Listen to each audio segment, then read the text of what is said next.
Bienvenue. D'abord, moi, je viens de mettre les pieds aux amphis, donc ça fait plaisir de vous retrouver. Plaisir de vous retrouver malgré la chaleur, malgré les conditions sanitaires. Et puis pour vous parler d'un sujet bien chiant en fin de journée, un sujet bien techno, que je suis sûre les intervenants qui sont autour de moi vont rendre extrêmement passionnants. Parce qu'en fait, c'est pas du tout un petit enjeu dont on va parler aujourd'hui.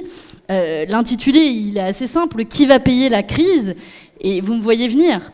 On sait qu'en réalité, la manière dont les choses sont présentées politiquement et économiquement à l'heure actuelle, un des dangers principaux, c'est bien que ce soit les peuples européens et l'essentiel de la population qui payent une crise pour laquelle, a priori, chacun d'entre nous ici n'y est pour rien. Et donc, le but de cette conférence est de répondre à cette question essentielle et qui devrait tous nous intéresser en cette rentrée politique. Presque, je rêve de faire cette conférence avec Emmanuel Macron pour que lui-même nous réponde à cette question de qui va payer la crise, parce qu'il nous donne l'illusion qu'en réalité, la crise, finalement, ce n'est qu'un dur moment à passer, mais que tout le monde va s'en relever, alors qu'on sait très bien que tout le monde ne s'en relèvera pas de la même manière. Et donc le contexte économique dans lequel on est, et vous le connaissez, c'est un contexte difficile. Et je vais m'arrêter juste 2 minutes là-dessus avant de donner la parole aux intervenants et de les présenter plus longuement. Le contexte économique, c'est 600 000 emplois qui ont été détruits depuis le début de l'année. C'est 3 fois plus de plans sociaux sur les 3 derniers mois qu'à la même période l'an dernier. Et une récession économique, alors si on croit à la sacro-sainte croissance, hyper importante, de plus de 8% dans la zone euro. Et bien face à ça, on a droit au concours Lépine habituel des fausses bonnes idées libérales de il faut travailler plus, il faut augmenter les impôts qui sont soi-disant indolores mais qui en réalité tout le monde les paye. Vous savez, cette petite musique reprise en chœur par le patronat, les libéraux de tout poil et dans une certaine mesure aussi la Commission européenne. Cette petite musique qu'on nous avait déjà sortie d'ailleurs en 2008, qui fait qu'au final, c'est nous tous qui paierons la crise. Et donc, ces questions-là occupent quand même le débat politique et on voit que, mine de rien, et ça c'est mon verre à moitié plein du jour, le débat avance. Et le débat avance grâce notamment à mes voisins. Le débat avance parce que ceux qui nous feraient croire que la seule alternative face à la crise est soit de faire payer les travailleurs, soit d'augmenter les impôts injustes, en réalité, c'est faux. C'est faux, il en existe bien d'autres qui permet et qui fait en sorte aussi de se sortir de cette espèce de chemin inextricable dans lequel on nous a emmenés. D'abord, parce que d'un point de vue fiscal, et ça me donne l'occasion de vous présenter Anne-Laure Delatte, qui est économiste au CNRS, et aussi à Dauphine. J'aime bien dire Dauphine parce que c'est un peu une fac de droite, mais elle nous dira que c'est pas tant une fac de droite que ça. Et qui travaille sur la question fiscale, sur comment une révolution fiscale peut permettre d'être à la hauteur, justement, de la crise économique à laquelle nous faisons face. Alors vous allez me dire, oui, supprimer l'ISF, baisser la TVA pour les produits de première nécessité, c'est des choses qu'on devait faire hors période de crise et qui étaient indispensables. Oui, c'est vrai, mais ça l'est d'autant plus nécessaire dans un contexte de crise économique où les moyens financiers manquent et où donc on a un outil à notre disposition qui est l'outil fiscal. Alors là, vous allez me dire, putain, c'est chiant, elle va nous parler impôts. D'ailleurs, on vient de recevoir notre déclaration d'impôt. Moi, je ne veux pas payer mes impôts. Ah oui. Alors, quand on parle impôt, c'est vrai, il y a l'impôt sur le revenu. Mais l'impôt sur le revenu, c'est loin, et tu nous le diras Anne-Laure, d'être la première recette fiscale de l'État. La première recette fiscale de l'État, c'est la TVA. C'est ce que vous payez tous les jours en allant faire vos courses et qui est un des impôts les plus injustes. Parmi les premières recettes fiscales de l'État, il devrait y avoir par exemple l'impôt sur les sociétés, mais il ne cesse de se casser la gueule, notamment sous l'effet des grandes entreprises qui pratiquent l'évasion fiscale. Et donc Anne-Laure nous parlera de cet outil fiscal qui devrait être un outil de réponse à la crise, notamment de taxation des plus riches et de taxation des grandes entreprises multinationales. C'est une des réponses à la crise. Une autre des réponses à la crise, ça me permet de présenter mon autre voisin, Nicolas Dufresne, qui est le directeur de l'Institut Rousseau. Institut Rousseau, pour ceux qui ne connaissent pas, autant dira 2 mots, qui est un institut qui nous aide à réfléchir J'aime bien dire, dit comme ça, j'ai le droit, je suis autorisée? Ouais, qui nous aide à réfléchir. Je ne veux pas le dire en anglais, je suppose. Un think tank? Je vais me faire engueuler parce que je fais de l'anglais, donc je fais gaffe. Et qui, Nicolas, notamment aussi avec d'autres économistes comme Gaël Giraud, ont mis en débat ces derniers mois la question de l'annulation de la dette. L'annulation de la dette ou en faire des titres perpétuels, tout nous expliquera les nuances entre les deux, mais se pose une question. La crise a coûté cher, les États ont dû puiser dans leurs réserves, ont dû prendre de l'argent, ils se sont endettés. Est-ce que cet argent, nous sommes véritablement condamnés à le rembourser? Alors là, il y a un libéral qui va sortir « Oui, mais quand vous faites un emprunt à la banque, eh ben, vous devez le rembourser. » Ouais, mais en fait, c'est un peu plus compliqué que ça quand on est un État, et tu nous diras pourquoi. Et pourquoi c'est un des outils économiques qu'on a à notre disposition. Mais ce tour de table, il ne serait pas complet si on n'avait pas à nos côtés Raphaël Prado, qui est porte-parole d'Attac, qui est aussi prof en sciences éco, et qui, avec Attac, porte une forme de symbiose de ces deux chemins que je décris. Et c'est l'objet et l'objectif de cette conférence aujourd'hui, et c'est pour ça que j'ai voulu réunir ces trois interlocuteurs avec moi, que je remercie vivement, un vendredi soir bien chauffé, de venir ici à Valence pour en débattre avec nous, et de passionner des foules entières sur la question de la réponse économique à la crise. C'est de se dire comment en fait ces réponses elles sont complémentaires. Parce que dans le débat politique, économique et médiatique, ces derniers mois en particulier, pour ceux qui ont un peu suivi, vous avez peut-être remarqué qu'on avait d'un côté ceux qui prenaient l'annulation de la dette, qui disaient oui, la dette Covid, elle n'est pas légitime, il faut l'annuler. D'ailleurs, il faut s'attaquer à l'indépendance de la Banque Centrale Européenne, faire en sorte que cette Banque Centrale Européenne, on puisse lui emprunter directement de l'argent, etc., etc.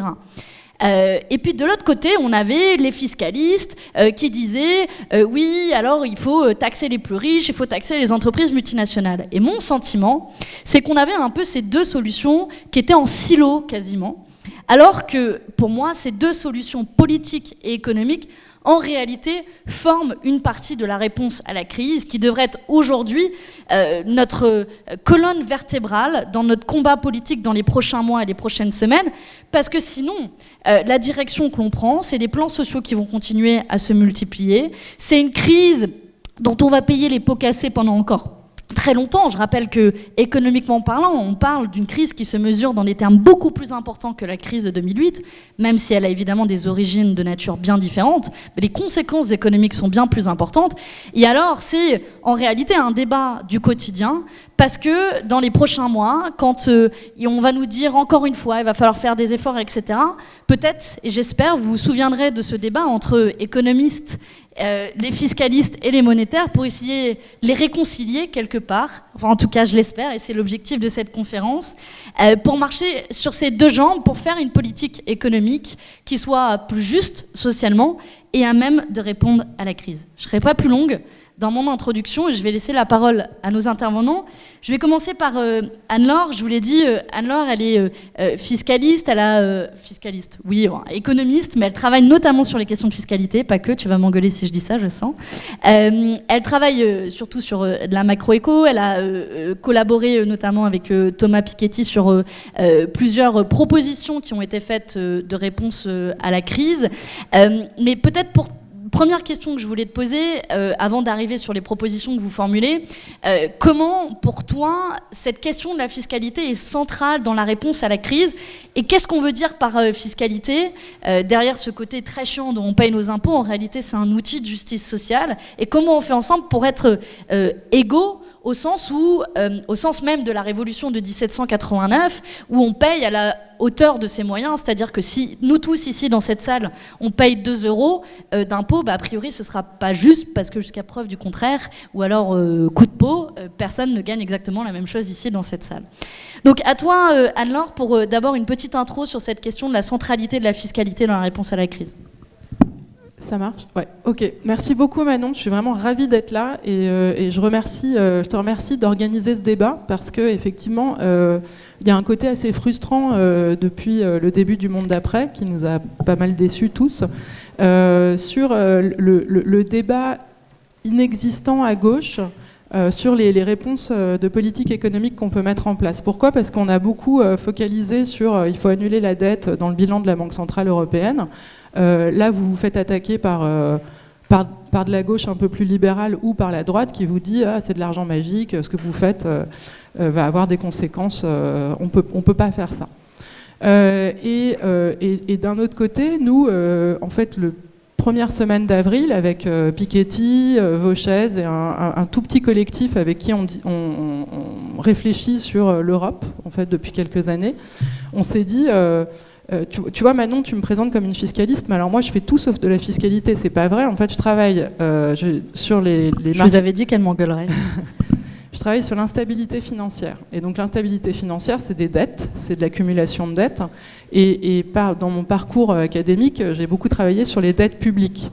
Et si vous regardez, en fait, la dette publique, ça existe depuis à peu près 500 ans, c'est-à-dire que les États sont capables de s'endetter sur des espèces de marchés financiers depuis 500 ans. Et si on regarde depuis 200 ans, il y a eu plein d'épisodes, comme aujourd'hui, d'une augmentation soudaine de la dette publique. C'est quoi la dette publique ? C'est, en général, on parle de dette sur PIB, c'est-à-dire que c'est un ratio d'endettement de l'État sur le revenu annuel. Bon.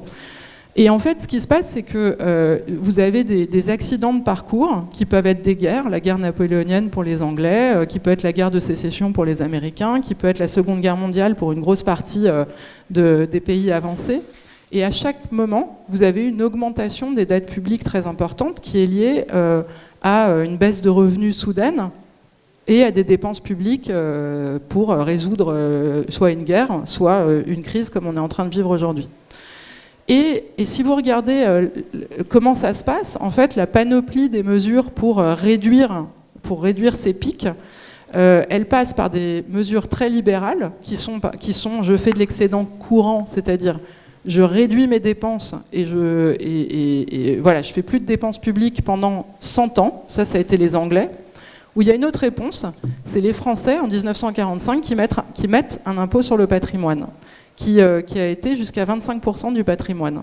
On n'est pas sur de l'ISF, là, 25%. Donc, en fait, il y a une panoplie de mesures.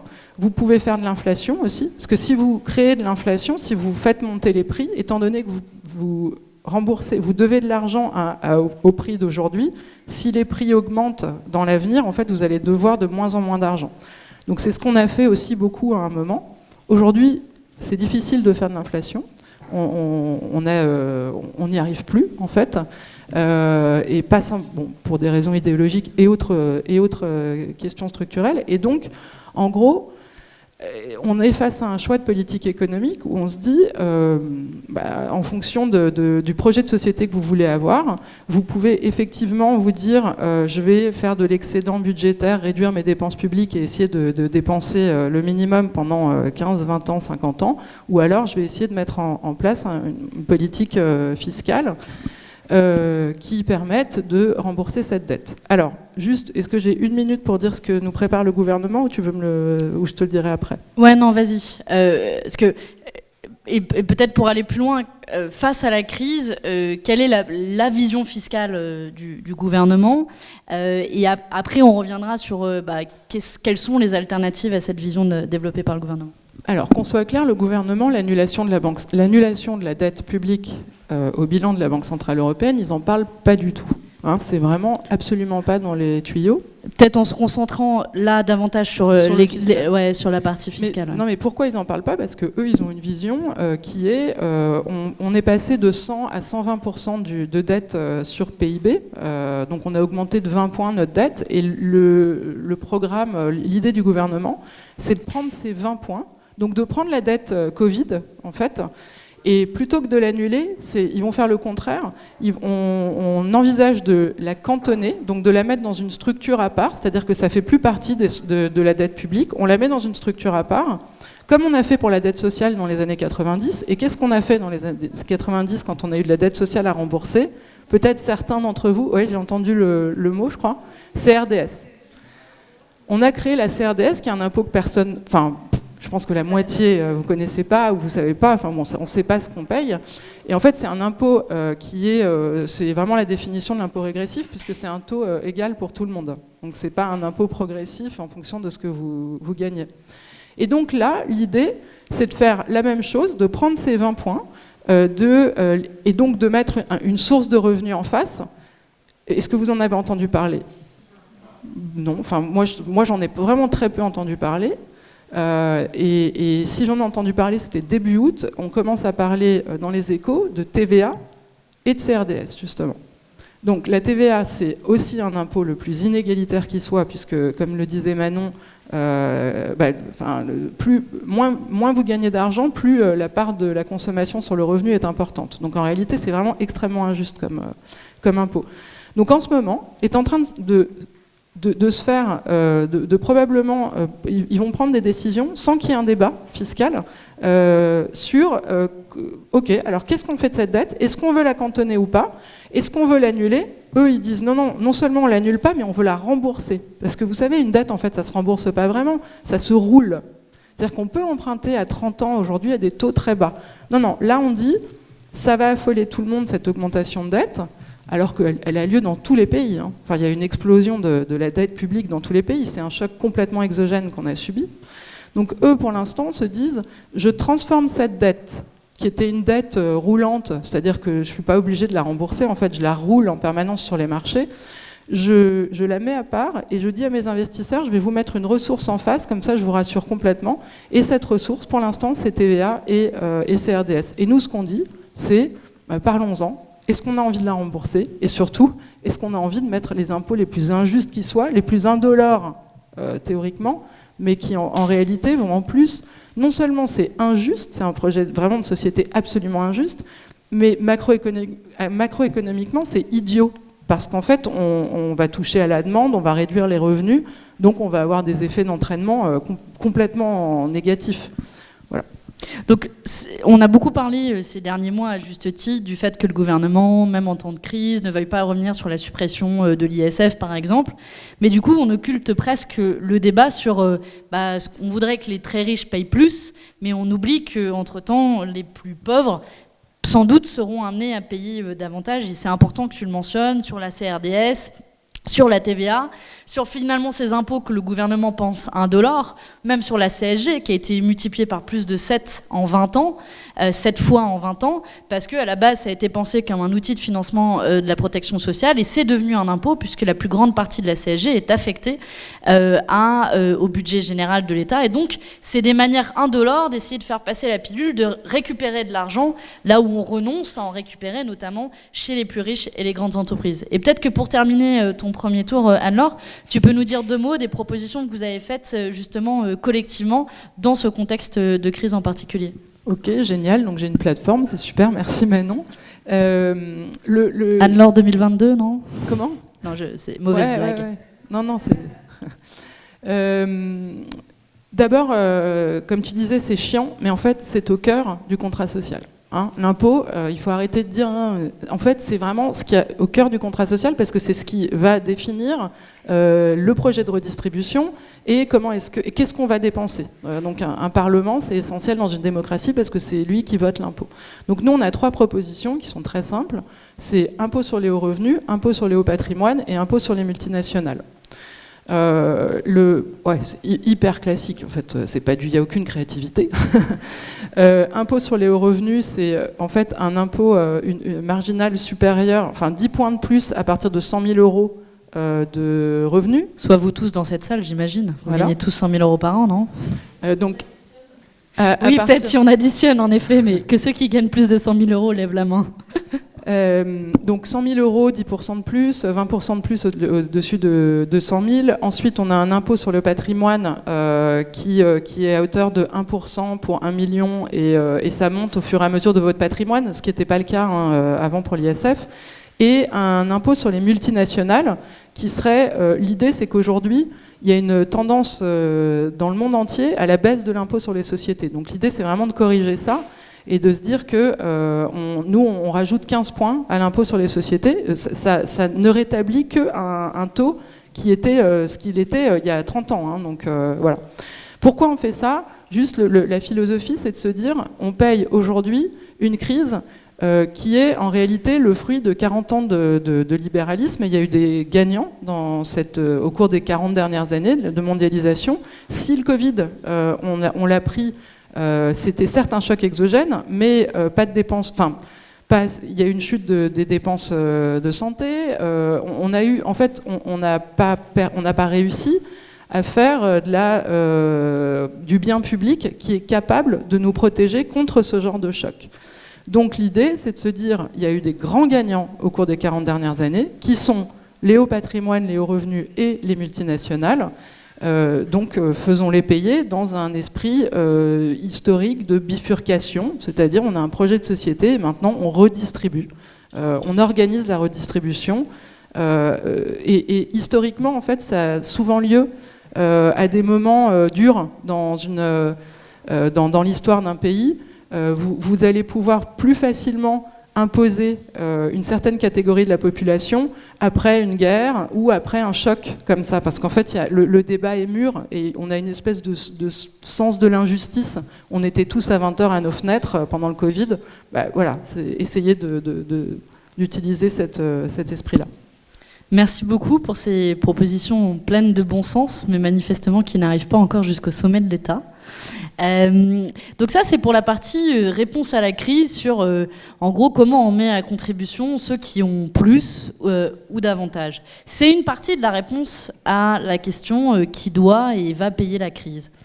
La deuxième partie de cette question-là, elle est comment on met à profit, si je puis dire et utiliser ce mot, la politique monétaire, ce charabia dont on nous parle, vous savez, ce truc super lointain qu'est la Banque Centrale Européenne.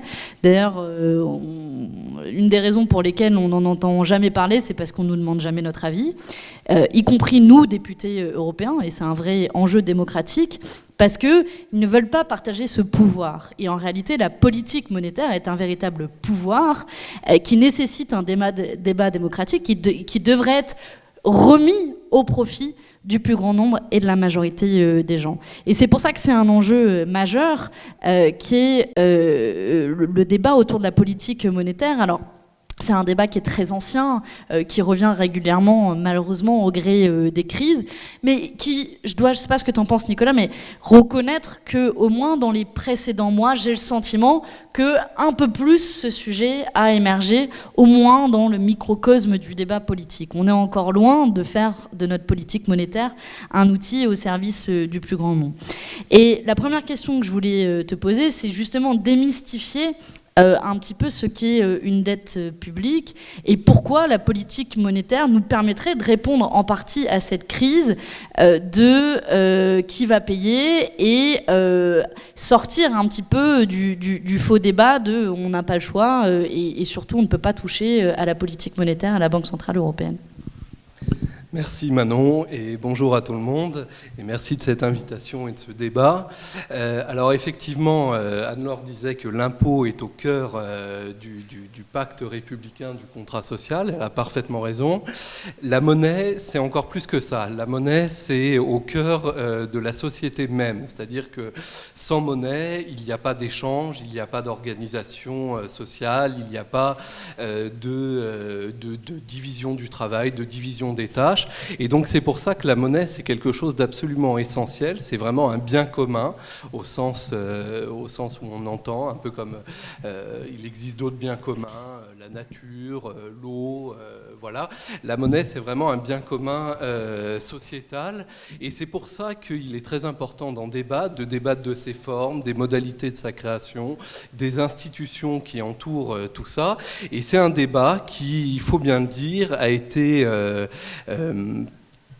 évacué du spectre social, évacué de la question démocratique depuis au moins 30 ans, mais en fait ça remonte à plus loin que ça, dans les années 70, avec toute une doctrine qui aujourd'hui est au cœur de la politique monétaire européenne, qu'on appelle le monétarisme. Et le monétarisme, c'est disons, l'héritier des doctrines déjà du 19e siècle, qui disait la monnaie est un voile, la monnaie n'a aucun effet, fait, la monnaie n'existe pas. Tout ceci, on ne doit pas s'en préoccuper.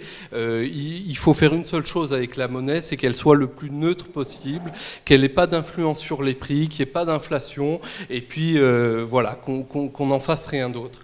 Or, la monnaie est bien plus que ça, et la monnaie pourrait être une réponse aux crises qu'on connaît, à la crise qu'on connaît, mais en fait bien plus que ça, aux crises écologiques, au financement de notre modèle social, au financement de la transition écologique. La monnaie, c'est quelque chose d'extrêmement puissant si on voulait bien la libérer. Alors, qu'est-ce qui se passe aujourd'hui? En effet, on va aller vers des dettes publiques, et pas seulement publiques, des dettes privées aussi absolument immenses, hein, parce que la dette privée, c'est-à-dire le cumul de chacune de nos dettes et de la dette des entreprises, est aujourd'hui bien plus élevé que la dette publique. C'est le cas en France, c'est le cas dans la plupart des États. Même les pays du Nord, vous savez, le Danemark, les Pays-Bas, donc vous dit les pays frugaux, là, au moment du plan de relance, ceux qui dépensent pas. En réalité, leur dette publique est un peu inférieure à la nôtre, mais leur dette privée est encore bien supérieure à la nôtre. Donc, de cette montagne de dettes, qu'est-ce qui va en découler? Il va en découler rien de bon. Et avec la crise, tout ça est accentué parce que, effectivement, Manon le disait, dans l'idéologie néolibérale, une dette, ça se paie. Il faut toujours payer. Il faut toujours payer, quitte à détruire les activités, quitte à saigner les gens, quitte à les mettre dehors, quitte à ce qu'ils perdent leur maison. On a vu ça pendant la crise des subprimes aux États-Unis, on a vu ça en Grèce récemment. Il faut toujours payer. Alors évidemment, nous, ce qu'on a proposé, enfin d'ailleurs, vous savez, en allemand, la dette, ça se dit Schuld. Et Schuld, c'est la faute. Et ça vient de très loin, en fait. C'est voilà, la dette, même pour une petite anecdote, vous savez, dans la Bible, le Christ rédempteur, qu'est-ce que c'est le Christ? La rédemption, c'est le rachat de la dette. La rédemption, c'est ça, c'est le rachat de la dette. Et pourquoi le rachat de la dette? Parce que Dieu envoie le Christ sur terre pour racheter la dette des hommes. Voilà. Donc un peu, il fait une annulation de dette au final. Voilà, un peu comme on propose aujourd'hui. Bon, voilà, ça existait un petit peu. Il fait un don aux hommes et il dit voilà, on annule la dette. Alors plus sérieusement, annuler la dette, ça peut faire peur parce qu'on peut se dire on va annuler la dette, mais de qui? S'il y a des débiteurs, c'est qu'il y a forcément des créanciers, donc qui va y perdre? Bon, et c'est là qu'intervient la question de la Banque centrale. Et nous, de ce qu'on a proposé, c'est d'annuler la partie de la Banque centrale que la Banque centrale a rachetée. Parce que vous savez, pour éviter l'effondrement du système financier suite à la crise de 2008 et même après pour essayer de maintenir un peu l'activité, la Banque centrale a racheté des milliers de milliards d'euros de dettes publiques mais aussi de dettes privées qui aujourd'hui se retrouvent dans ses livres, dans ses comptes. Elle détient énormément de dettes publiques. Alors pour l'ensemble de l'Europe, c'est quasiment 2600 milliards d'euros qu'elle détient aujourd'hui. Et pour la France, il faut savoir que ça passe par nos banques publiques, enfin nos banques centrales à nous. La Banque de France a racheté pour près de 450 milliards d'euros de dettes publiques françaises. Vous voyez, 450 milliards d'euros, c'est pas rien. Ça fait beaucoup. Et donc, la dette publique française qu'on détient, c'est en fait une dette qu'on se doit à nous-mêmes. Alors nous, notre idée, c'est quoi? C'est de dire, cette dette-là, aujourd'hui, on a des plans de relance, on en a un peu parlé, qui sont très petits, il faut bien le dire. On nous a présenté ça comme une victoire, mais en fait, c'est 390 milliards d'euros, on dit 750, mais en fait, il y a 360 milliards d'euros de prêts qui ne servent à rien. Juste pour préciser, là, tu parles de l'échelon européen. Voilà, là, je parle de l'échelon européen, mais c'est la même chose au plan français. Au plan français, on nous dit 100 milliards d'euros de relance. Alors déjà, c'est pas vrai, parce qu'il y a 40 milliards d'euros qui seront remboursés par l'Europe. Donc c'est que 60 milliards d'euros de relance, et encore sur 3 ans, alors qu'on estime la perte du PIB pour juste cette année où on est là, à 300 milliards d'euros, à 11 points de PIB.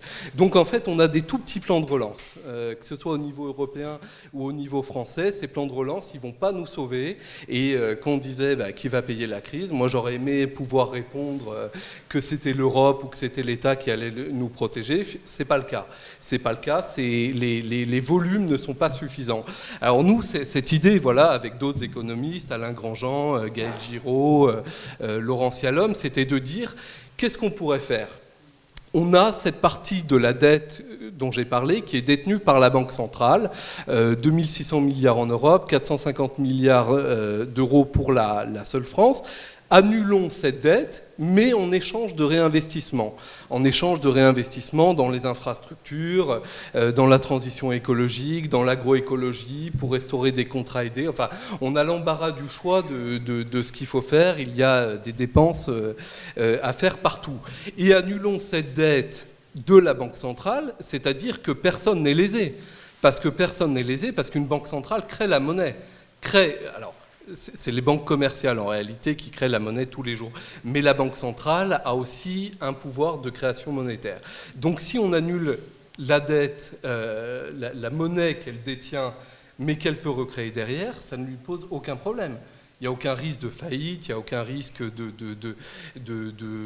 voilà. Et en plus de ça, personne n'est lésé, ni les épargnants, ni même les banques, alors que... on pourrait légitimement s'interroger sur la partie qu'elle devrait payer, elle. Voilà, parce que bon, je sors, peut-être certains d'entre vous y étaient, sur les frais bancaires, où on en a beaucoup parlé. Elle ne se prive pas, et en particulier dans cette période de crise, d'imposer des frais bancaires très importants aux entreprises qui ont des difficultés, aux salariés, aux ménages, voilà. Donc, mais bon, là c'est même pas ça. Nous, ce qu'on propose, ça ne laisse personne. Ni les banques, ni les compagnies d'assurance qui détiennent voilà. C'est simplement la Banque centrale. Et la Banque centrale s'en fiche qu'on lui annule sa dette. Elle ne peut pas faire faillite. Alors, l'idée, si on annulait que la dette, qu'est-ce qui se passerait si on disait, voilà, on fait que d'annuler ? Certains nous disent ça, y compris à gauche, ils nous disent, ça servira à rien, au final, voilà, on annulerait de la dette, le ratio dette sur PIB, qui est un mauvais ratio, on en a parlé, baisserait, mais ça ne changerait rien d'autre. Mais nous, c'est pas ce qu'on propose, on dit... annulons la dette et réinvestissons ces mêmes sommes. Si on a 450 milliards, on annule 450 milliards et on investit la même somme. Et dans ce cas-là, on relance directement l'activité, on relance la machine économique qui en a bien besoin et qui en avait besoin bien avant la crise pour financer de la transition écologique et un certain nombre de choses. Et donc, on annule cette dette, on réinvestit, notre niveau de dette ne bouge pas, les créanciers n'ont aucun souci à se faire, ils ne sont pas concernés, les épargnants non plus, voilà. Donc pourquoi on ne le fait pas ?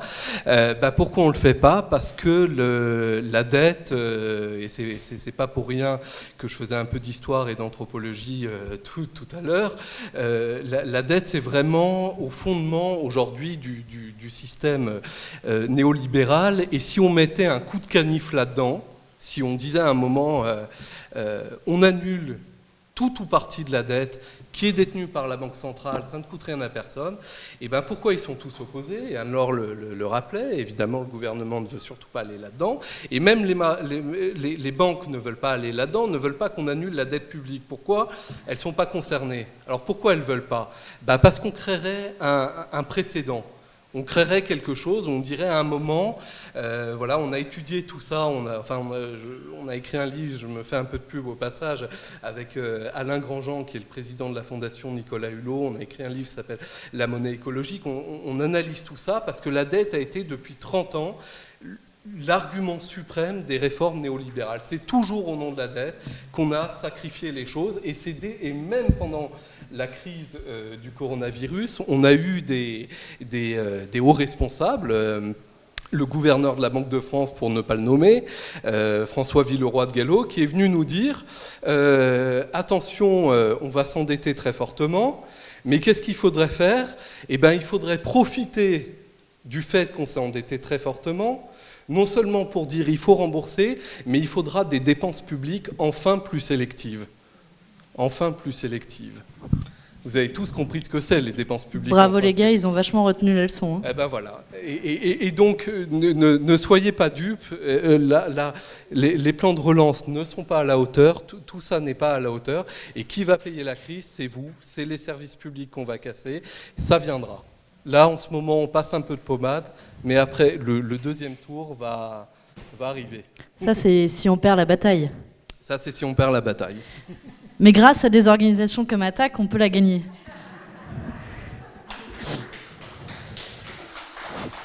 Verre à moitié plein, on a dit. Verre à moitié plein.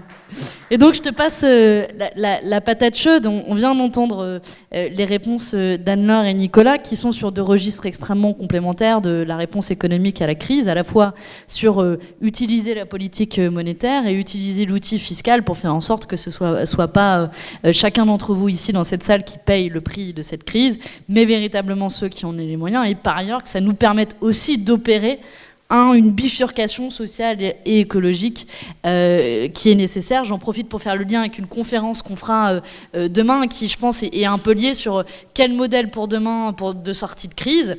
Aujourd'hui, c'est la question du financement. Demain, l'orientation. Il y aura la collègue de Raphaël, Aurélie Trouvé, qui participera notamment avec les organisations de Plus Jamais Ça. Mais c'est une vraie question qui est posée aussi, faire quel modèle on va. Et l'outil fiscal, comme l'outil monétaire, permet non seulement de répondre à la crise sur le court terme, mais aussi de dessiner cette société sur le long terme. J'arrête cet aparté pour passer la parole à Raphaël, précisément parce que dans l'histoire récente, jeune, mais quand même très forte du mouvement altermondialiste qui est Attac, vous avez porté à la fois ces revendications monétaires, si je peux parler, maintenant on est entre nous, donc on sait tous à quoi on fait référence, et à la fois ces revendications de taxation des plus riches, notamment de taxation sur les transactions financières aussi, qui a été portée par Attac, et peut-être d'essayer de faire le lien entre ces deux mouvements, ces écoles de pensée économique qui ont besoin de se traduire politiquement. Alors merci d'abord pour l'invitation. Alors effectivement, si on revient un peu quand on regarde un peu dans le rétroviseur, quand on regarde l'histoire d'Attac, la revendication qui est vraiment fondatrice d'Attac, c'était la taxation des transactions financières. Alors on pouvait s'excuser comme tu le faisais au début en disant excusez-nous, c'est un peu chiant, mais au final, on se rend compte que à cette époque-là, quand on a mis cette revendication sur la table, on nous traitait d'utopistes, on nous disait « vous n'avez rien compris, c'est infaisable ». Et aujourd'hui, 20 ans plus tard, on se rend compte que, comme on le prétendait à l'époque, tout ça c'est une question de volonté politique. Et si on voulait réellement mettre en place une taxation des transactions financières, on pourrait le faire. Et d'ailleurs, je ne vais pas rentrer dans les détails, mais il y a un projet européen qui est porté par 10 pays européens, qui est insuffisant, mais qui est bien meilleur que celui qui existe en France. Qu'en France, on a créé soi-disant une taxation des transactions financières, mais c'est un simple impôt de bourse qui rapporte, je crois, 1 milliard d'euros par an. Donc c'est absolument dérisoire. Quand Emmanuel Macron est arrivé au pouvoir, une des premières choses qu'il a faites, en plus de supprimer l'ISF, en plus d'instaurer la flat tax, en plus de prendre un certain nombre de mesures injustes, ça a été de torpiller ce projet européen. Or, taxer les transactions financières, ça serait non seulement un moyen de dégager des ressources, parce qu'on voit bien quand on pose la question qui va payer la crise, c'est intéressant de trouver des ressources, mais ça serait aussi, c'est ce qu'on prétendait à l'époque et qu'on prétend toujours aujourd'hui, un moyen de réduire la spéculation, de réduire la taille des marchés financiers, de réduire leur instabilité et du coup en même temps de réduire le pouvoir de la finance, qui était quand même l'objectif quand on s'est créé en tant qu'association. Mais c'est vrai que dès le début, cette revendication-là, l'acronyme même Attac, qui a un petit peu évolué, mais il y a dedans les deux T, c'est taxe Tobin, et puis maintenant c'est taxation et transactions financières, mais c'est un peu la même idée. Enfin, c'est un peu plus large que la simple taxe Tobin, mais c'est cette idée-là. Dès le début, on s'est dit, c'est absolument nécessaire, mais c'est pas suffisant. Et c'est vrai que, comme tu m'invites à le développer, on a articulé ça avec d'autres types de revendications. Je ne vais pas toutes les présenter, mais pour revenir sur cette question de dette publique, une des premières revendications du mouvement altermondialiste, c'était la suppression de la dette des pays du Sud. Je rappelle, c'est un temps qui nous semble ancien maintenant, mais je rappelle que non seulement cette dette, elle est illégitime parce qu'elle a été contractée non pas au profit des peuples des pays du Sud, mais au profit d'élites corrompues qui en ont profité pour s'en mettre dans les poches, si vous me permettez cette expression. Mais en plus, à cette époque-là, le Fonds monétaire international imposait aux pays du Sud, sous couvert de remboursement de la dette, on va dire, il les tenait pour imposer ce qu'on appelait les politiques d'ajustement structurel, qui étaient notamment des politiques qui visaient à privatiser les services publics. Et donc, on voit bien que dès le départ, dès la fin des années 90, on a cette articulation entre les deux. On a continué à travailler sur la dette publique, notamment, alors ça a été dit un petit peu, mais je reviens un petit peu là-dessus. C'est vrai que si on fait tous ces débats-là aujourd'hui, c'est aussi parce qu'on a le souvenir de la crise de 2008, et on sait très bien que la hausse de la dette publique après 2008, ça s'est traduit par des politiques d'austérité massives. Pour prendre juste un exemple qui est un petit peu anecdotique, mais loin d'être anecdotique vu le contexte, c'est à partir de 2013 que l'État a réduit ses stocks de masques chirurgicaux, justement pour faire des économies de bout de chandelle, parce que ça ne représente pas grand-chose, mais c'était justifié par la volonté de, après une période d'accroissement de la dette, maintenant il s'agit de serrer la ceinture. Alors ATTAC, avec d'autres, on avait initié ce qu'on avait appelé un collectif pour un audit citoyen de la dette, plutôt que d'avoir que des discours officiels sur la dette, essayer en tant que citoyen et avec des experts, des économistes, d'essayer de comprendre d'où est-ce qu'elle venait cette dette. Et on avait montré, donc c'était en 2014, que 59% de la dette publique française pouvait être considérée comme illégitime, alors non pas parce qu'elle n'avait pas profité à la population, mais parce que si on cherchait à l'expliquer, on voyait deux raisons principales. Une, qui a continué depuis, mais qu'on montrait déjà à l'époque, ce sont tous les cadeaux fiscaux qui sont faits aux plus riches, puisque effectivement, ça a été dit déjà, mais l'impôt sur le revenu n'a cessé de diminuer, l'impôt sur les sociétés n'a cessé de diminuer, donc pour les plus riches et puis pour les grandes entreprises. Et puis l'autre, qui profite également aux mêmes, c'est la multiplication des niches fiscales qui avait été accordée, qui existe encore aujourd'hui. Une autre explication dans ces 59% de dette qui est légitime, c'est les taux d'intérêt excessifs. Alors ça a été expliqué, mais à partir du moment où la dette, elle est sur les marchés financiers, ce sont les marchés financiers qui fixent les taux. Aujourd'hui, on a la chance, entre guillemets, d'avoir des taux d'intérêt qui sont très faibles, qui sont historiquement faibles, mais ça n'a pas toujours été le cas, et notamment dans les années 90, on avait cette politique du franc fort pour préparer l'entrée dans l'euro, et du coup, on avait des taux d'intérêt qui étaient très faibles. Et donc, on avait montré à l'époque qu'une bonne partie de la dette s'expliquait par ces cadeaux fiscaux faits aux plus riches et aux grandes entreprises, et par des taux d'intérêt excessifs. Aujourd'hui, évidemment, c'est d'autant plus nécessaire de réfléchir à cette annulation de dette. Alors, je vais prolonger ce que tu viens de dire. Demain, vous avez un débat donc, avec Aurélie Trouvé, Philippe Martinez et Jean-François Julliard. Avec ATTAC, on est très fiers d'avoir créé ce collectif qui s'appelle Plus jamais ça, qui est une réponse des syndicats, d'associations écologistes, d'associations de tout type, pour répondre ensemble aux défis qui nous sont posés par la crise. Je vous invite fortement à consulter un document dans lequel on a compilé 34 propositions pour une sortie de crise. Et parmi celles-ci, il y en a une qui porte justement sur les questions de dette publique. Et donc, on demande à la BCE de permettre aux États de s'affranchir des contraintes de la dette, justement en rachetant la dette publique, en lui donnant un statut de dette perpétuelle avec un taux d'intérêt nul, ce qui revient de fait à annuler cette dette publique. Et donc une preuve que le mouvement associatif peut réussir cette synthèse des mondes académiques. Parce que tu parlais de cette proposition parmi les 34, il y a aussi des propositions qui sont d'ordre fiscal dans les 34 propositions et qui réussissent justement à unir un certain nombre d'organisations autour de ces revendications politiques-là et qui sont assez fortes parce que, y compris sur le terrain de la dette, moi pour avoir travaillé à Oxfam avant, je peux vous dire que c'était loin d'être consensuel parmi l'ensemble des organisations associatives et syndicales qui participent à ce collectif. Ça, c'était un peu pour le recul historique. Et tu as commencé à parler maintenant des propositions, avec notamment les 34 propositions. Et on a parlé de la nécessité de mettre la politique monétaire, la politique fiscale au cœur de la réponse politique. Et en même temps, aussi brillants soient mes collègues de gauche, malheureusement, ils ne sont pas au gouvernement. Et on n'a pas encore réussi à transformer politiquement l'ensemble des propositions qu'ils portent, dans la mesure, enfin, quand je dis transformer politiquement, c'est qu'elles soient appliquées. Parce que c'est des revendications que l'on soutient, évidemment. Et donc, c'est une question que j'ai aussi stratégique pour toi, pour l'organisation, le mouvement que vous êtes, et vous-même qui travaillez avec d'autres organisations, qu'elles soient associatives, syndicales, ou mouvement au sens large. Comment, stratégiquement, on peut réussir à mettre ces enjeux au cœur des combats, y compris des combats des mouvements sociaux, dans les semaines et les mois à venir, pour sortir ici de cette salle où on a cette discussion entre nous, qui est, j'en suis sûre, passionnante, un vendredi soir chaud, mais qui est un vrai débat de société. Moi, personnellement, je crois qu'aujourd'hui, c'est un des enjeux les plus cruciaux à gauche, mais aussi pour l'avenir, à la fois pour répondre à la crise, mais aussi pour être capable de faire cette bifurcation écologique et sociale. Et donc, on a besoin d'organisations comme les vôtres, aussi, qui nous aident à construire cette bataille culturelle qu'il faut mener, d'une part, mais aussi cette bataille concrète qu'il faut mener pour demander des comptes au gouvernement. Alors on a l'opportunité, entre guillemets, du plan de relance qui va être présenté la semaine prochaine. Bon, Nicolas en a dit 2 mots, on sait qu'on n'a pas grand-chose à en attendre, mais quand même, j'ai envie de pousser au maximum Attac, non pas qu'Attac, j'aimerais bien puisse avoir des épaules suffisamment larges pour réussir à changer la société, mais en même temps, il y a une vraie question de stratégie qui est posée et qui nous est commune au monde politique et au monde associatif pour réussir à transformer ces ballons d'essai.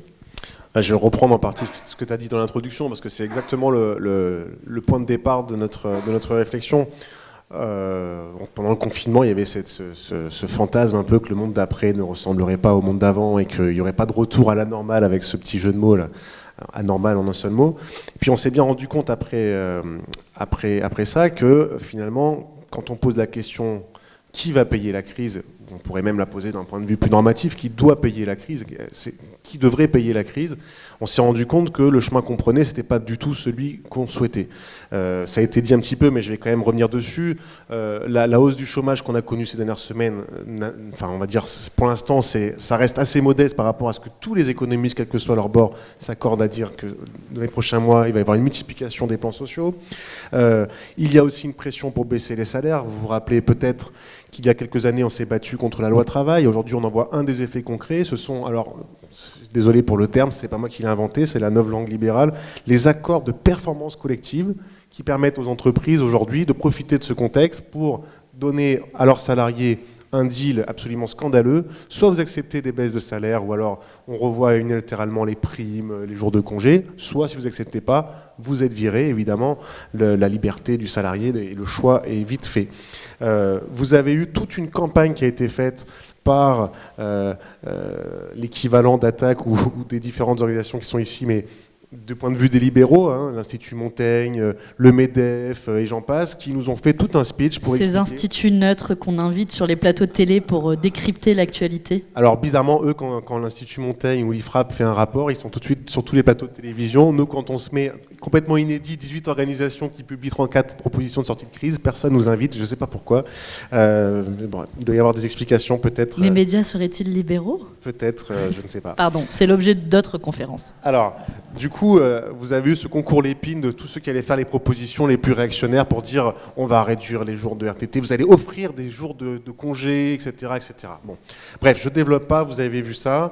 Ce qu'on a bien compris, c'est que l'angle qui était pris, c'était de faire payer la crise aux salariés, aux chômeurs, aux retraités, etc. Et donc nous, on a décidé de mener campagne à Attac, et puis effectivement dans le cadre aussi du collectif Plus Jamais Ça, pour faire entendre un autre son de cloche. Parce que dans le même temps, on se rend bien compte que ce n'est pas la crise pour tout le monde.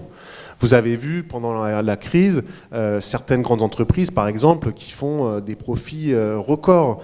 Vous avez vu certaines grandes fortunes pour qui ce n'est pas tout à fait la crise non plus, quoi.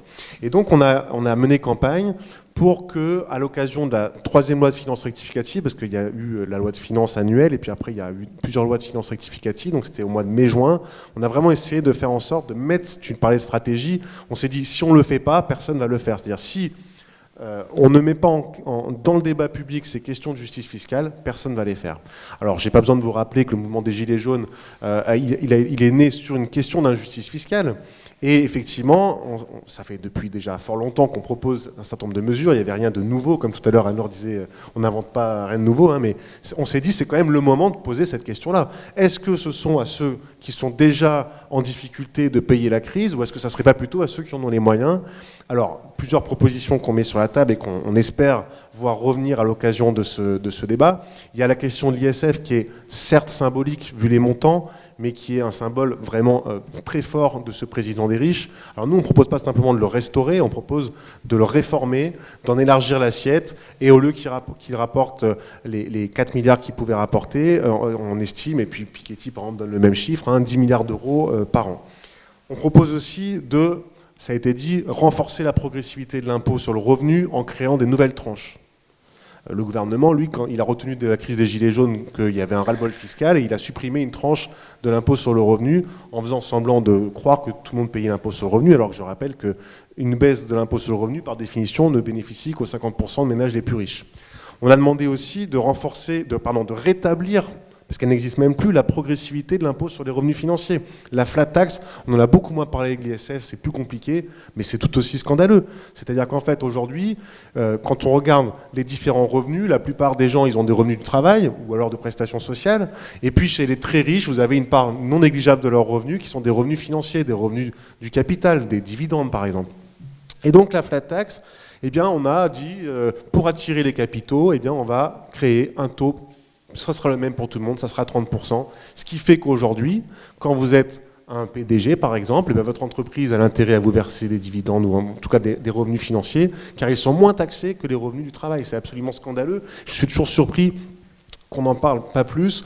Et par exemple, on avait fait une conférence de presse devant l'Assemblée nationale, la dépêche AFP, elle a retenu qu'on veut le rétablissement de l'ISF. C'est plus simple, et en plus, ça nous permet de dire, vous êtes trop cons, vous n'avez rien compris, l'ISF, c'est symbolique, ça ne va pas résoudre le problème par rapport aux sommes qui sont en jeu.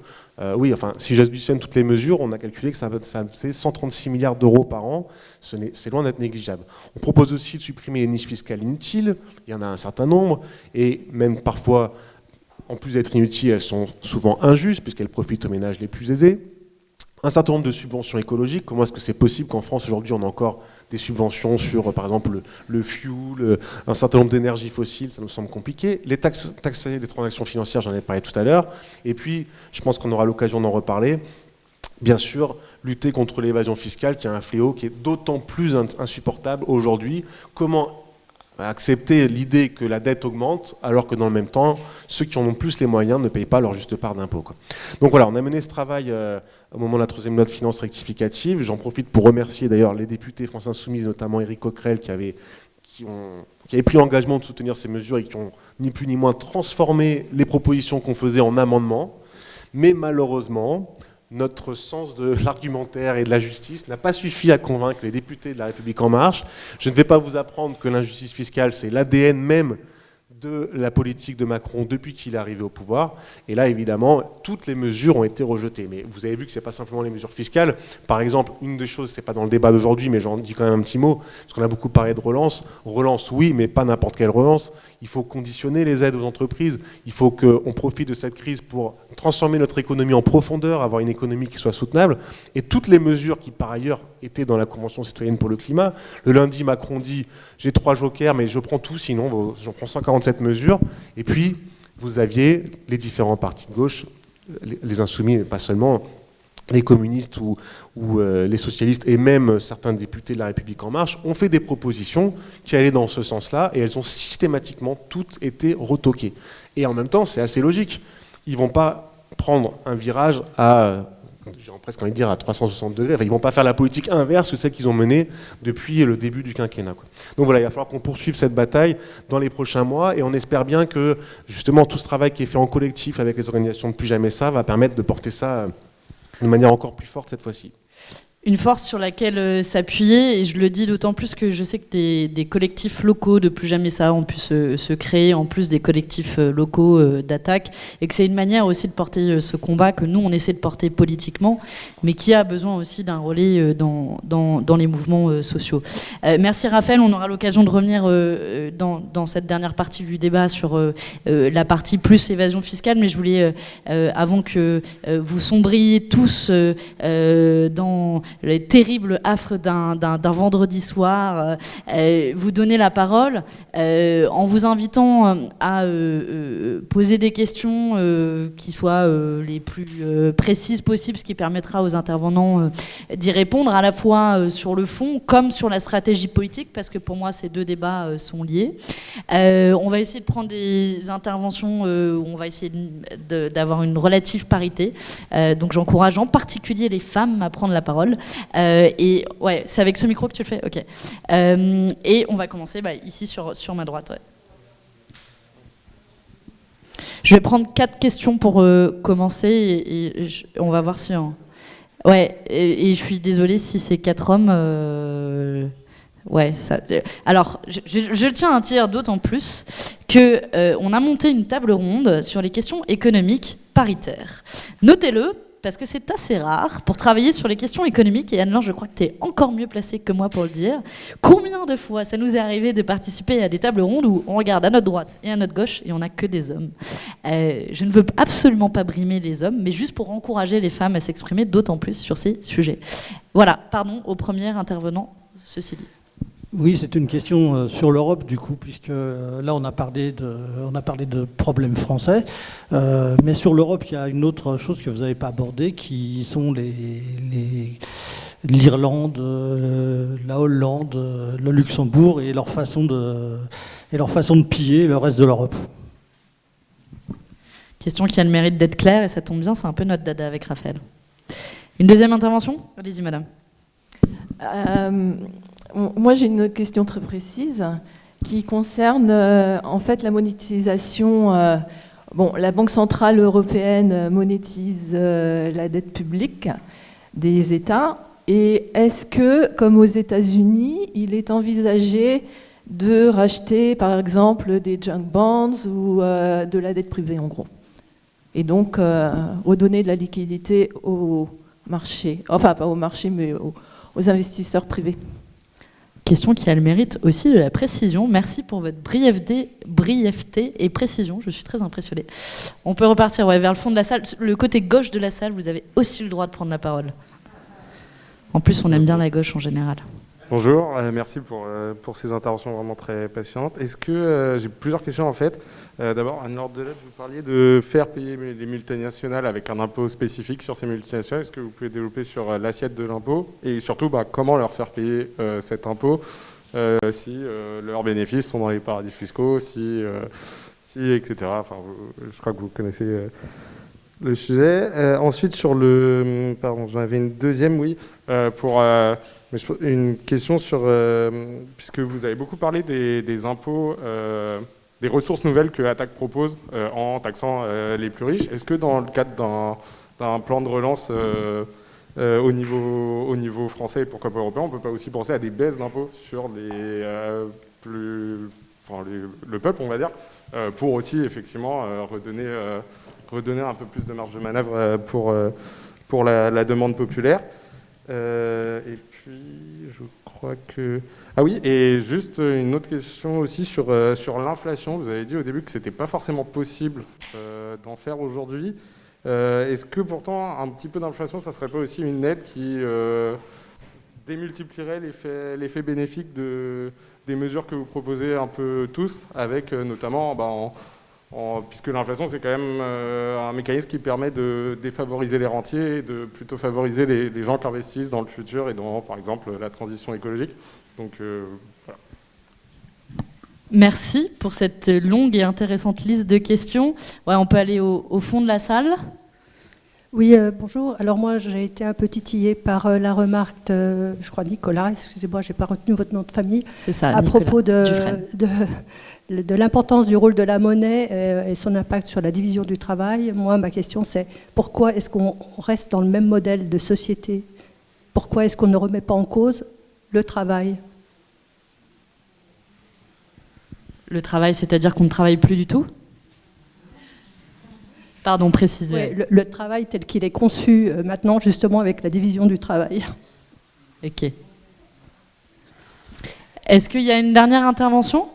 Allez, vous voyez, j'ai encouragé les femmes à prendre la parole. Je tiens à le dire, au début, il y avait 4 mains levées, c'était 4 hommes. Moi, c'est juste, c'est pas du tout technique où Anne-Laure déplorait que le groupe d'économistes avec lequel elle travaille n'arrivait pas à se faire entendre. Raphaël, tu as dit aussi que c'était compliqué de se faire entendre. Alors moi, ma question, c'est est-ce qu'il y aurait un levier qui ferait qu'à un moment donné, vous puissiez être... voilà. Et quel pourrait-il être et comment nous, on pourrait peser pour que vous soyez enfin entendus? Et pour... Attendez, ouais, tu peux lui donner le micro. Comment faire des comités plus jamais ça? Ok, on va vous répondre. Ok, alors ça fait une bonne première salve de questions. Je vous propose qu'on y réponde. En plus, il y en a un peu pour tout le monde. Anne-Laure, tu veux commencer ? Alors, on va te redonner un micro. Il y a plusieurs questions qui t'étaient adressées spécifiquement, notamment sur comment faire la réforme dont tu parlais d'impôt sur les multinationales en revoyant l'assiette. Alors, pour ceux qui ne font pas d'impôt, l'assiette, c'est la base sur laquelle on taxe. Donc, c'est le gâteau initial et on en prend une part qui va devenir l'impôt. Et le problème, c'est que ces dernières années, la taille de ce gâteau n'a cessé de se réduire, notamment sous l'effet des pratiques d'évasion fiscale des multinationales. Je crois que c'était au moins la question principale qui t'était posée, mais n'hésite pas à répondre plus largement. Donc la proposition qu'on a faite, nous, elle était dans un cadre européen et effectivement c'est compliqué enfin on peut penser que c'est compliqué d'augmenter de 15 points l'IS, l'impôt sur les sociétés, tout seul. Donc la première proposition qui a été faite par Piketty, Vauchet, Sacriste, c'est de se dire qu'au sein d'un Parlement européen qui aurait le pouvoir de voter les impôts, on pourrait essayer de trouver un consensus au moins autour de 4 pays. Si vous avez les 4 plus gros pays européens, vous avez 75% du PIB. Donc voilà, on pourrait... France, Allemagne, Italie, Espagne. Ouais, exactement. Pour préciser. Et ce qui est un peu finalement, pardon, je te coupe, mais qui est un peu finalement un exemple de qu'est-ce qu'on peut faire en plan B, en plan alternatif, si on n'y arrive pas à tous, qu'est-ce qu'on peut faire à quelques-uns. Voilà. Ça, c'est la première réponse. La deuxième réponse, c'est qu'est-ce qu'on peut faire en plan B si on se coordonne. Vous avez des propositions assez radicales, mais moi qui me semblent intéressantes, c'est dans l'évasion fiscale. On répond par du protectionnisme commercial. C'est-à-dire qu'on dit, on est capable de mesurer l'impôt qui part au Luxembourg, aux Pays-Bas et en Irlande. Et bien, on fait des mesures de rétorsion en face. C'est un gros mot, ce que je suis en train de dire, parce que vraiment, l'Europe s'est construite sur le libéralisme commercial. Mais bon, il y a un moment où... si on veut du libéralisme commercial, il faut à ce moment-là jouer le rôle de la fiscalité. Donc voilà, ça c'est une autre proposition. Et la troisième proposition, qui est un peu débattue, c'est de proportionner les profits, c'est-à-dire de redistribuer les profits avec des clés de répartition. Je vais vous le dire tout simplement. Aujourd'hui, Apple fait semblant d'enregistrer, enfin de faire tous ses profits en Irlande.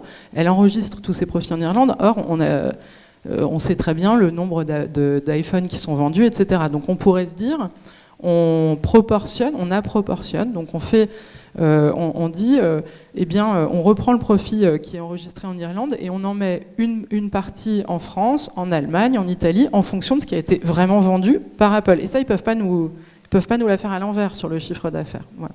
Donc c'est 3 propositions. Et juste très rapidement, nous on est dans la sphère universitaire, à la limite, on est là pour donner des idées.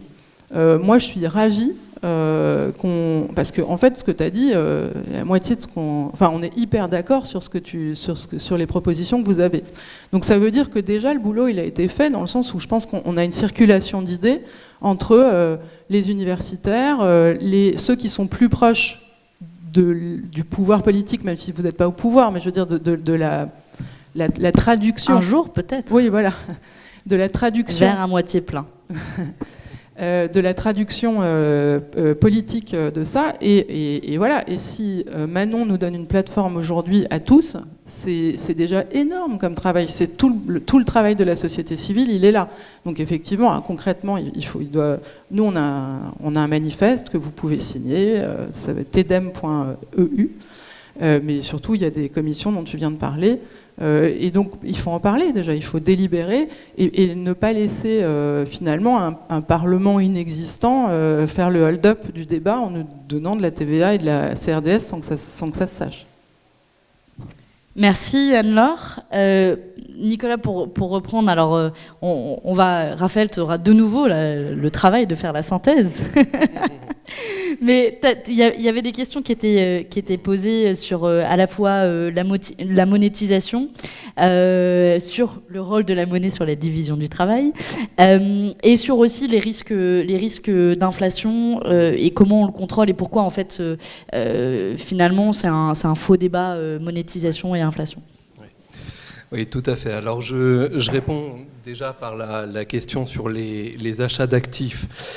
Les achats d'actifs, oui, il y a déjà aujourd'hui des achats d'actifs du privé par la Banque centrale, par en fait le système européen des banques centrales. C'est les banques centrales nationales qui achètent en fonction du marché.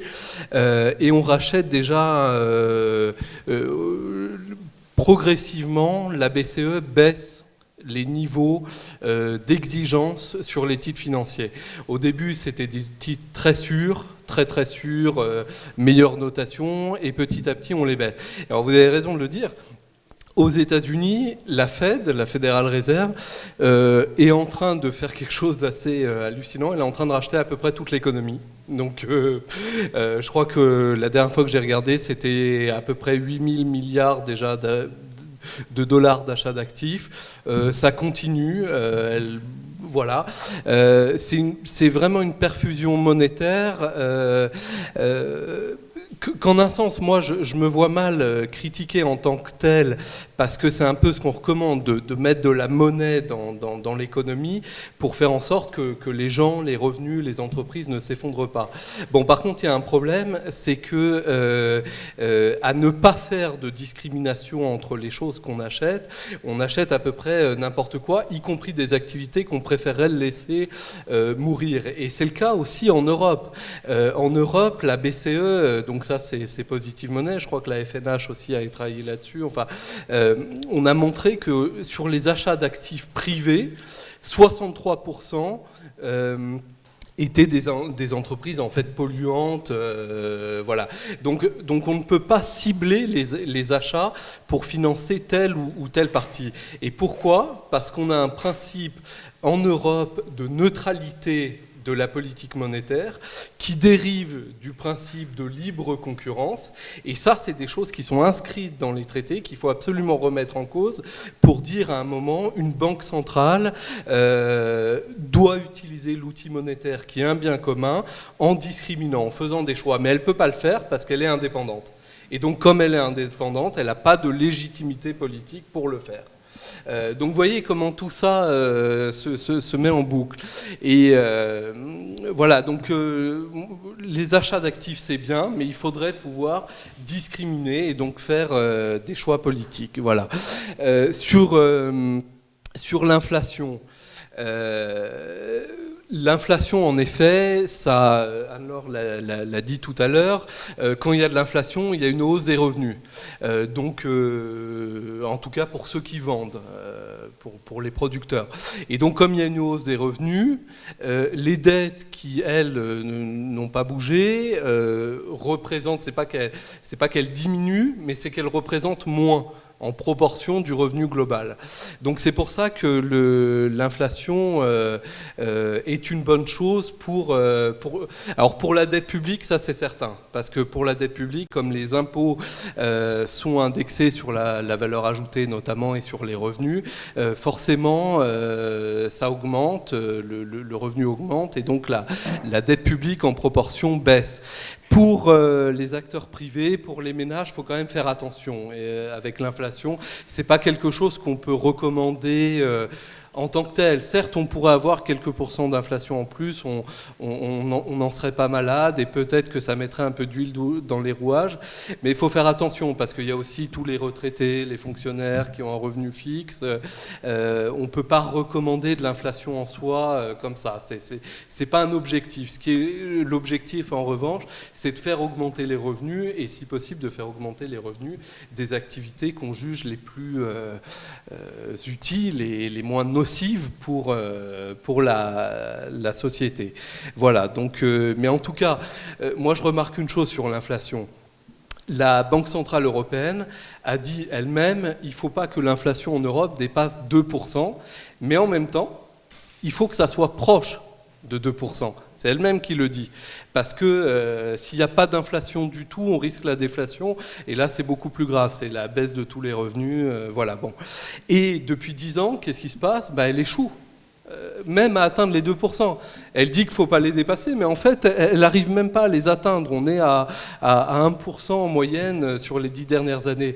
Donc, si on faisait de l'annulation de dette ou plus encore de la création monétaire libre, c'est-à-dire qu'on injecte dans le système économique de la monnaie qui n'a pas été issue en échange d'une dette. C'est-à-dire on injecte de la monnaie libre de dette, sous contrôle des États, avec tous les garde-fous nécessaires, dans des proportions limitées.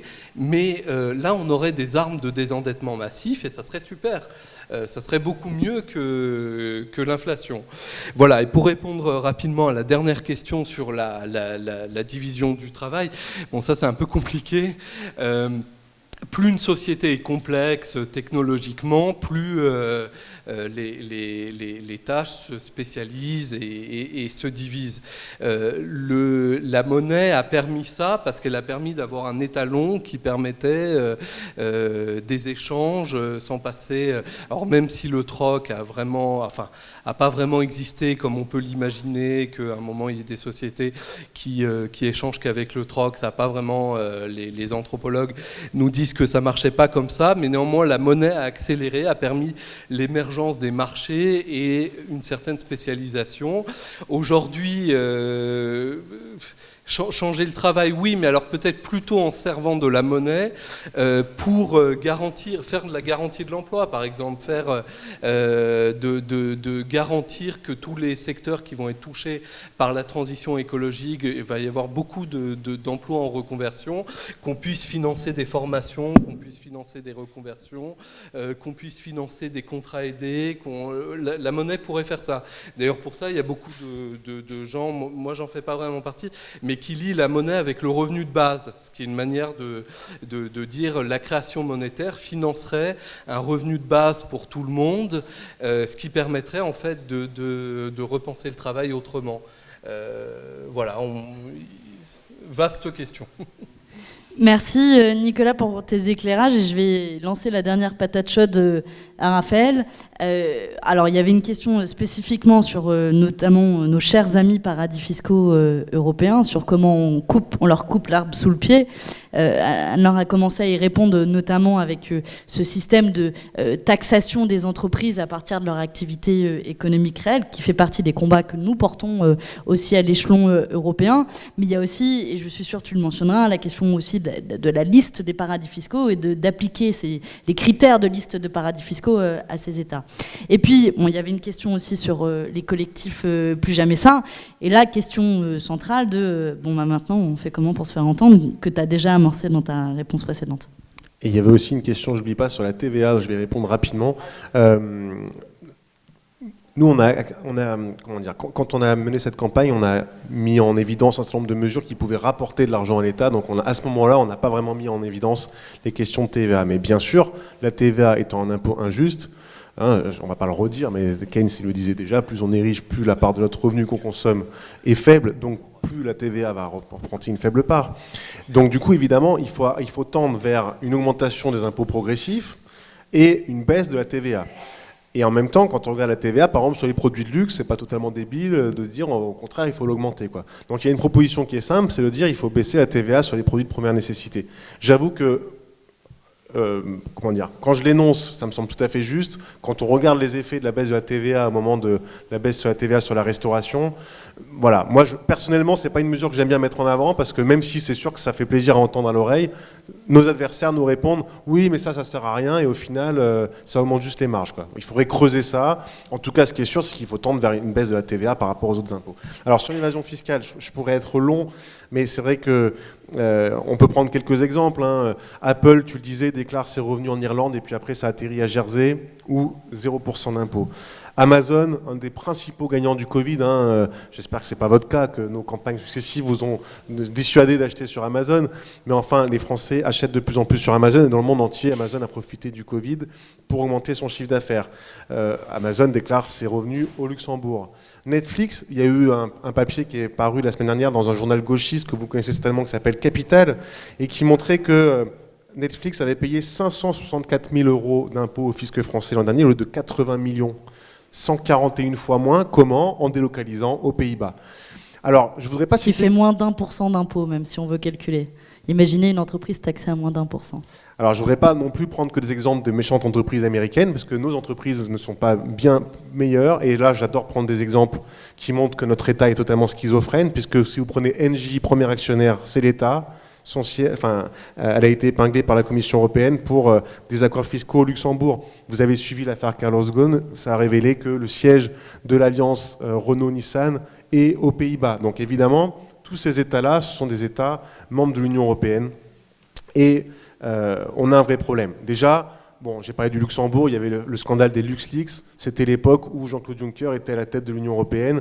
Il faisait sûrement lutter contre l'évasion fiscale, alors qu'on savait que dans le même temps, son pays signait des accords fiscaux avec les plus grandes multinationales pour les attirer. De fait, il y a aujourd'hui une concurrence fiscale au sein de l'Union européenne. Et comme vous le savez, il y a la règle de l'unanimité fiscale, ce qui fait que si on fait comme Bruno Le Maire et qu'on dit par exemple, on va trouver un accord au niveau européen pour taxer les GAFA, en fait, c'est comme si je vous disais, je sais pas, demain les poules auront des dents ou ce que vous voulez. GAFA, quoi. Google, Amazon, Facebook, notamment pour ceux qui n'avaient pas saisi l'acronyme. Ok. Alors, du coup, après le scandale des Panama Papers, on a eu à la fois l'État français et l'Union européenne qui nous ont dit on va faire de la lutte contre l'évasion fiscale une priorité promis, jurée. Malheureusement, je dis ça parce que nous, ça nous aide quand il y a un scandale. Depuis, il n'y a plus d'autres scandales, on entend beaucoup moins parler. Mais si on regarde le bilan, qu'est-ce qui a été fait? Déjà, il y a un certain nombre de reculs qui ont été faits. En France, on avait un truc qui était pas très bien foutu, mais qui était quand même une mesure qui s'attaquait aux évadés fiscaux, c'était l'exit tax. On l'a supprimé. Quand on regarde les revendications des syndicats de la fonction publique, des finances publiques, des impôts, ils nous disent vous prétendez que c'est une priorité, pourtant vous baissez systématiquement d'année en année. C'est un des ministères où on perd le plus. Donc comment vous voulez améliorer le contrôle fiscal si dans le même temps vous baissez le nombre de fonctionnaires qui travaillent dessus? Et puis vous avez des avancées qui sont en trompe-l'œil. Alors par exemple, tu en as parlé, la liste noire des paradis fiscaux, il y en a une au niveau de l'Union européenne, il y en a une en France. Il n'y a aucun pays européen dedans, parce que c'est bien connu. Si les entreprises, comme je viens de l'expliquer, mettent leur siège au Luxembourg, aux Pays-Bas ou en Irlande, c'est certainement pour la taille du marché du Luxembourg, ça va être pour ça. Pour la météo, j'en suis sûr. Pour la météo. Et donc du coup, cette liste, aujourd'hui, elle est vide de sens. Et puis derrière aussi, ça permet de faire des coups d'esbrouf. Vous avez peut-être entendu, et ça c'est une de nos victoires, hein, nos différentes organisations, ça montre qu'on arrive à mettre ce sujet sur la table quand même fortement, pour que Bruno Le Maire dise, un matin il arrive à France Info et dit, il n'y aura aucune aide publique qui ira dans les entreprises qui ont des filiales dans les paradis fiscaux. Au début il avait dit leur siège dans les paradis fiscaux, on leur a dit, quand même là c'est un peu grossier, donc il dit dans les filiales aussi, quoi. Super, on devrait être content, on devrait applaudir, on devrait dire, ah, enfin on conditionne les aides. Sauf que quand on regarde le détail, eh bien, puisque ça se repose sur cette fameuse liste noire, du coup, toutes les entreprises dont je viens de parler ne sont pas concernées. Et par exemple, Renault a reçu des aides massives de l'État. Tout le monde sait qu'elle a des filiales dans les paradis fiscaux, mais ce n'est pas officiellement un paradis fiscal, quoi. Vous avez aussi comme autre mesure, la France régulièrement, cette année encore, là, vous avez eu Darmanin, avant qu'il soit ministre de l'Intérieur, qui se vantait d'avoir battu un nouveau record dans les sommes récupérées de la lutte contre la fraude fiscale. Je voudrais dire un mot là-dessus parce que moi, c'est un truc qui m'horripile. Si demain vous volez une pomme parce que vous avez faim, vous allez en procès et peut-être que vous irez en prison. Et là, comment est-ce qu'on fait pour augmenter les sommes perçues? Une bonne partie s'explique parce qu'on passe des accords, notamment le plus connu, c'est avec Google. Google a accepté de payer une somme certainement conséquente, mais enfin, en échange, l'État renonce à un procès. Donc ça veut dire que soit vous faites de l'évasion fiscale, vous ne vous faites pas prendre, c'est gagné. Soit vous vous faites prendre, on va négocier avec vous, vous allez échapper à un procès. Et au final, ils ont tout à fait, évidemment, intérêt à continuer à pratiquer la même chose. Alors, je ne vais pas développer aussi la taxe GAFA, quand même un petit mot sur la taxe GAFA. C'était au moment de la fin de la crise des Gilets jaunes. On nous a dit... C'est une mesure de justice fiscale. Bon, moi j'ai fait un débat une fois avec une députée de la République En Marche qui a fini par m'avouer que non, c'est pas du tout une mesure qui lutte contre l'évasion fiscale. Je dis merci de le reconnaître, parce que quand on a sorti un rapport dessus, enfin une note, c'était plus modeste qu'un rapport, une note de 4 pages, qui montrait que cette taxe GAFA, finalement, elle est totalement symbolique et elle ne s'attaque pas du tout au problème. On va récupérer une petite partie des sommes que ces entreprises ne payent pas en impôts, mais en fait, elles continueront à échapper largement à l'impôt. Alors, évidemment, nous, on veut que chacun paye sa juste part d'impôt, et du coup, je voudrais développer une mesure, ça a été un petit peu développé, mais je voudrais insister surtout qu'il y a un point qu'a développé Anne-Laure, sur lequel je ne suis pas tout à fait d'accord, c'est cette fameuse taxation unitaire des multinationales. C'est technique, mais je vais essayer de l'expliquer simplement. Assez rapidement, parce qu'on n'a plus énormément de temps. Ok, mais bon, ok. Donc la taxation unitaire des multinationales, au lieu de prendre une entreprise multinationale comme autant de filiales séparées et de leur laisser faire ce qu'elles font aujourd'hui, c'est-à-dire délocaliser leur profit là où elles payent le moins d'impôts, vous la considérez comme un tout, et ensuite vous prenez son bénéfice au niveau mondial et vous le taxez dans chaque pays au niveau de l'activité. Le petit désaccord que j'ai, c'est qu'évidemment, quand on veut mesurer l'activité dans chaque pays, on va bien sûr prendre en compte les ventes. Mais nous, on est une association altermondialiste, on suscite la justice fiscale au niveau international, et du coup on dit oui, mais dans les pays du Sud, eux, ils produisent. Par exemple, prenons un exemple, Nike, c'est simple, c'est l'économie matérielle. Ils produisent dans les pays du Sud, ils vendent essentiellement dans les pays du Nord. Donc il y a une réflexion qui est prendre un certain nombre effectivement de critères, les ventes, mais aussi l'emploi, mais aussi le capital qui est utilisé, etc. Voilà, non, mais je n'en doute pas. Vous voyez, on est contraint par le temps. Je fais juste une petite remarque là-dessus. Nos adversaires nous disent, comme il y a 20 ans sur la taxe Tobin, c'est tout à fait utopiste. Il y a des économistes qui sont sérieux et réputés, notamment en France, on a Gabriel Zucman qui nous dit, mais non seulement c'est faisable, mais c'est faisable dans un seul pays. C'est-à-dire un pays peut unilatéralement prendre cette décision. Si vous faites ça, vous réglez le problème de l'évasion fiscale des multinationales. Elles ne peuvent plus déclarer leurs bénéfices. Voilà. Bon, quand on a mis ça dans le débat sur la troisième loi de finances, la République En Marche a botté en touche en disant c'est pas possible, ils n'ont même pas pris la peine d'argumenter. Je dis une dernière chose sur plus jamais ça. Le plus simple, c'est de prendre contact localement, là où vous habitez, avec les différentes organisations qui en font partie. J'en donne quelques-unes. Vous avez Attac, vous avez la CGT, vous avez Solidaire, vous avez la FSU, vous avez la Confédération Paysanne, vous avez l'UNEF, vous avez Oxfam, vous avez, qui c'est que j'oublie, les Amis de la Terre. Greenpeace, je ne l'ai pas cité encore, pardon. Voilà, vous allez voir, de toute façon, vous cherchez sur Internet, vous trouvez les différentes organisations qui composent. Localement, il y a un certain nombre d'endroits où cette dynamique prend. Et à d'autres endroits, ça n'a pas encore pris, mais en tout cas, nous, du côté d'Attac, on encourage vivement à s'en emparer et à faire vivre ces 34 mesures dans le débat public dans les prochaines semaines, parce que, j'insiste, c'est quand même assez inédit que vous ayez des situations aussi différentes, historiquement. Hein, déjà, d'avoir mis autour de la table Greenpeace et la CGT, c'était déjà pas une mince affaire, mais d'arriver à 34 mesures, et quand on regarde dans le détail, c'est beaucoup plus, des mesures très très précises. C'est quand même quelque chose qui, à mon avis, est un socle revendicatif, et d'ailleurs très important, et d'ailleurs c'est pas pour rien que les différents partis politiques de gauche se sont emparés et tout de suite sont venus nous voir en disant on veut travailler avec vous là-dessus, quoi. Donc moi il me semble, je ne vais pas faire de spéculation sur l'avenir, mais qu'on a là les bases d'une réponse collective très large qui permettent de porter ça dans la société. Donc vraiment on vous encourage à rejoindre ces collectifs localement ou à en créer quand ils n'existent pas. Non, merci beaucoup Raphaël. Et peut-être pour conclure, vous dire, et la raison aussi pour laquelle j'ai voulu organiser cette conférence, c'est que, vous savez, parfois on vocifère dans l'hémicycle du Parlement européen et on se sent un peu seul. Et c'est précisément ces solutions qu'on porte. À la fois d'un point de vue de lutte contre l'évasion fiscale, Raphaël l'a dit, moi quand je travaillais à Oxfam, rassure-toi, j'avais l'impression de parfois crier autant dans le vide auprès du gouvernement. D'ailleurs, de même quand c'était le gouvernement de François Hollande. Ces propositions qui vont de la transparence fiscale à une liste crédible de paradis fiscaux, à la refonte de l'impôt sur les sociétés. Alors, en langage technique, on appelle ça l'assiette commune consolidée de l'impôt sur les sociétés. Oubliez tout de suite ce terme, mais c'est précisément ce que vous ont décrit à la fois Anne-Laure et Raphaël, c'est couper l'herbe sous le pied des multinationales pour arrêter qu'elles nous mènent en bateau en déclarant où elles veulent les bénéfices qu'elles ont réalisés grâce à des tours de passe-passe qui sont aussi techniques les uns que les autres, mais qui sont au final assez enfantins, en tout cas pour des administrations fiscales qui seraient capables de couper l'herbe sous le pied, si tant est qu'on ait de la volonté politique. Mais on a un défi dans la lutte contre l'évasion fiscale, tu l'as dit, c'est l'unanimité. Et ça veut dire derrière qu'il faut s'attaquer aux règles européennes, la manière dont elles existent à l'heure actuelle, qui ne nous permettent pas de changer véritablement le fond du problème. Alors vous allez me dire, mais du coup, qu'est-ce que tu fous au Parlement européen? Ça sert à rien. Ben non, en fait, cette bataille culturelle, justement, c'est là-bas aussi qu'on l'amène. Parce que sur ces enjeux-là, que ça soit sur la lutte contre l'évasion fiscale, que ça soit sur la question monétaire, que ça soit sur la question fiscale plus générale, ce combat, il est aussi avant tout à mener à l'échelon européen. Et il est à mener à l'échelon européen quitte à le mener uniquement avec ceux qui le veulent. Parce que demain, quand des grandes entreprises multinationales continueront à se foutre de nous en ne payant pas leur juste part d'impôts, quand les plus riches, les plus fortunés continueront à payer moins d'impôts qu'un ouvrier ou qu'un employé, alors c'est une question aussi de consentement à l'impôt, et derrière c'est une question démocratique qui est posée. Et c'est pour ça que ce combat qu'on matérialise, et que moi je matérialise avec mes petits bras, alors vous avez vu, ils sont pas très longs, pas très gros, mais on fait ce qu'on peut à l'échelon européen, on doit aussi le mener à l'échelon français, et j'espère aussi, on doit continuer à le mener dans le débat auprès des gens qui nous entourent, débat dans les cercles associatifs, les cercles militants, mais aussi dans les débats à gauche, pour que ces idées qui, il y a quelques années, pouvaient paraître, comme on était parfois targués de gauchistes, en réalité gagnent du terrain, y compris à gauche, et qui, j'espère, demain pourront faire un programme de gouvernement qui, Inch'Allah, je vous l'ai dit, verra à moitié plein, pourra être un jour prendre le pouvoir, je l'espère. Et je vous laisse sur ces paroles d'espoir, en vous remerciant d'avoir suivi cette conférence. Un grand merci à mes collègues, parce que parfois on se sent tout seul.